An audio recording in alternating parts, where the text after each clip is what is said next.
What's going on, guys? How's everything?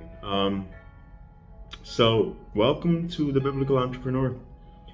This is going to be my first episode on a new venture that I've chosen to undertake, and I wanted to share it with everyone. So this is the first one, so please pardon, the lighting, the video, the sound, whatever the situation may be. I've not done this before, so this is truly the first time that I'm going to be sitting here creating a video such as this. And I wanted to introduce you to a new podcast that I'm going to be launching. We're going to be doing this once a week, and I'm hoping that you guys find it interesting. So the name is The Biblical Entrepreneur. This is where faith meets entrepreneurship. And as many of you know, or many of you may not know, my name is Hector Alvarez, and I shall be your host. And being that this is the first episode, this particular episode is actually going to mean a lot to me. It's actually very deeply personal to me, in fact. And I'm going to go in a few things that I think are going to be useful for others, but really tell a story of why I would want to do this. You see, my story with faith began many years ago, and it started at Templo Sinai, which is now known as the Spanish Pentecostal Church of Paterson, New Jersey. As a child, I was immersed in faith. I mean, my grandmother was a founding member of the church. So at the end of the day, I was there constantly. I was raised in church, believe it or not. And I was immersed in it. I was, singing in the choir. I was participating in youth programs. I was always having that deep-rooted feeling and connection with God and the community.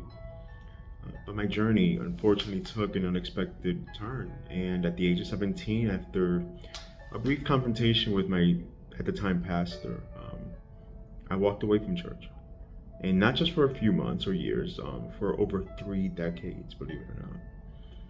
And 33 years of building businesses, achieving success, and helping others to do the same.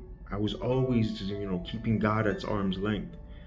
And during those years, I was blessed with multiple successful business ventures, and I even helped many others build their own successful businesses by sharing strategies and insights that I learned along my own path and my own way.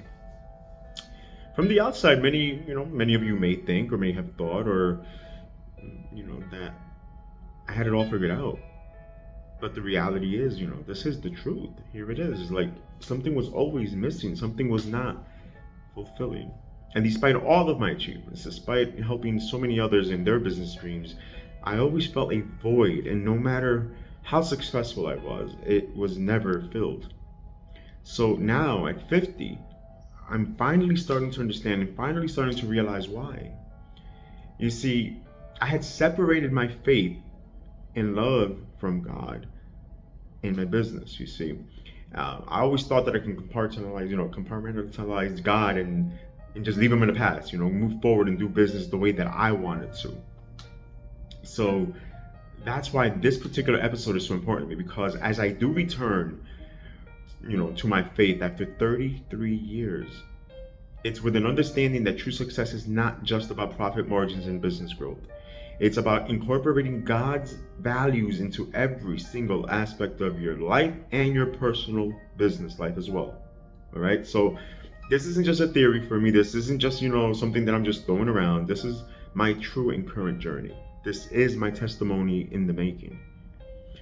And this revelation didn't come very easily. It took years, many, many years of ups and downs, successes followed by unexpected setbacks to realize that I needed to bridge that gap between faith and my entrepreneurial spirit.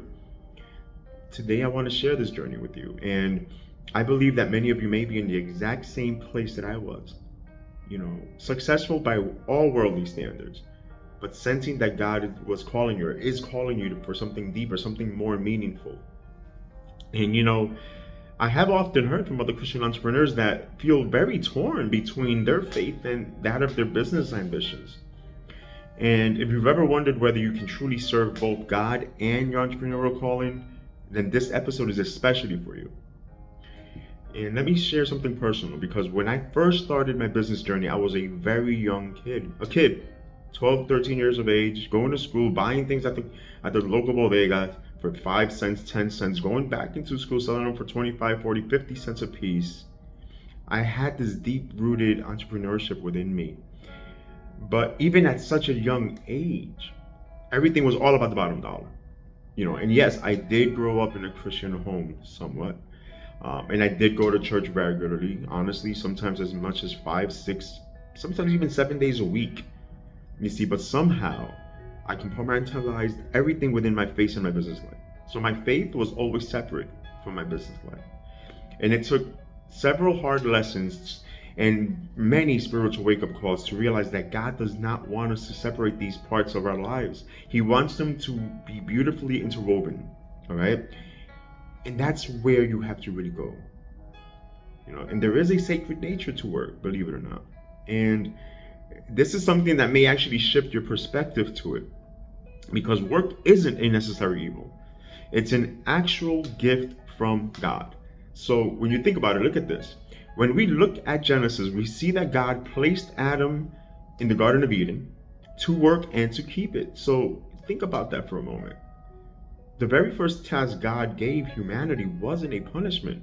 It was an invitation to participate in his creative work. You understand? Now, let's lead into something very important, and that's the money question, the question that many ask. You see, because as entrepreneurs, there's something that we struggle with, and that is always money. You understand? Because is it okay to be successful? Is it okay to pursue profit? And believe it or not, the answer may actually surprise you. In Matthew 6:33, it tells us, "Seek first his kingdom and his righteousness, and all these things will be given to you as well." Listen to that.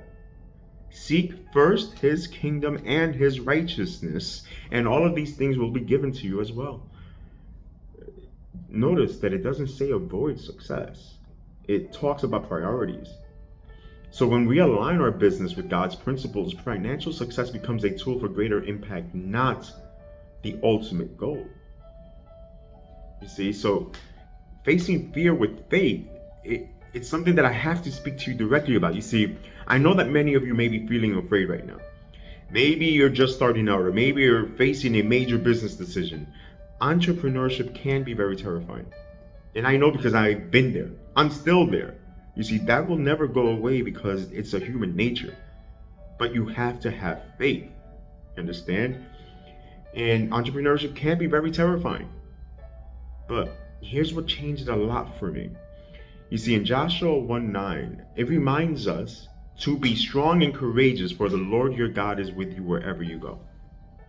Think about that promise. Just for 1 minute, think about that promise. The creator of the universe is with you in every business meeting, every decision, every challenge you've ever faced. He's there. So how would your approach to business change if you truly lived in that reality? So let me share a very powerful metaphor that's helped me tremendously, in fact. In Isaiah 5, God compares his people to a vineyard.